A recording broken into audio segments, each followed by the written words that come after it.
Bonjour, aujourd'hui une vidéo un peu particulière. Je vais vous expliquer comment se passe une MAPA, c'est-à-dire une mesure ambulatoire de la pression artérielle.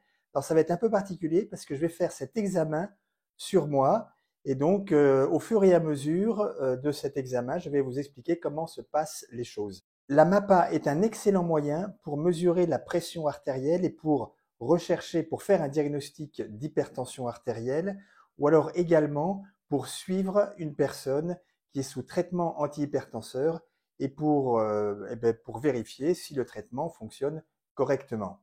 C'est un examen qui dure 24 heures. Je vais vous expliquer comment ça se passe. Allez, on y va. Bon, voilà, je vais me rendre au cabinet médical pour faire cet examen.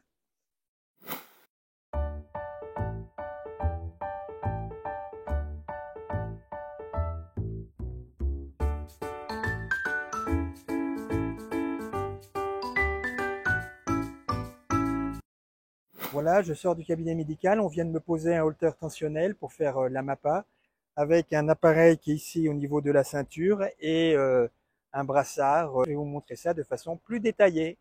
Alors me voilà équipé du holter tensionnel pour effectuer des mesures pendant 24 heures de la tension artérielle, équipé d'un brassard et d'un boîtier.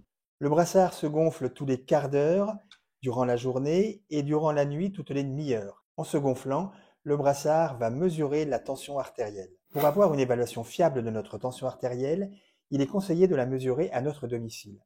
Alors il existe différentes manières de la mesurer, mais la MAPA avec le holter tensionnel est l'une des plus fiables.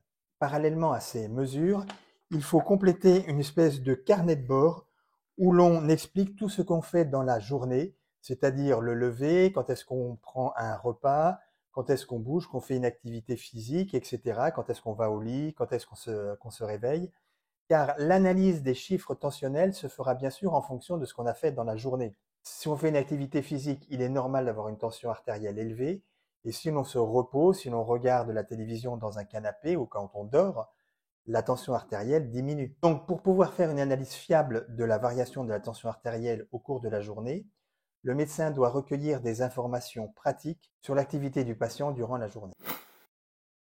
Voilà, la nuit, ce qui est compliqué, c'est que l'appareil, le brassard se gonfle toutes les demi-heures. Donc on peut pas dire que le sommeil soit tranquille, tranquille. Mais enfin, bon, on fait avec et ça se passe en général pas trop mal. Bon voilà, ça fait presque 24 heures que je porte ce holter tensionnel. Je vais retourner au cabinet médical le poser. D'ici quelques jours, je vais recevoir un courrier du médecin avec l'interprétation de ce holter tensionnel qui va m'indiquer si la tension artérielle est trop haute, normale ou éventuellement trop basse. Bon, j'espère vous avoir donné suffisamment d'informations sur ce sujet dans cette vidéo. N'hésitez pas à regarder d'autres vidéos, à liker, à poser des questions ou à ajouter des commentaires un peu plus bas et à vous abonner à la chaîne. Allez, j'y vais et à très bientôt.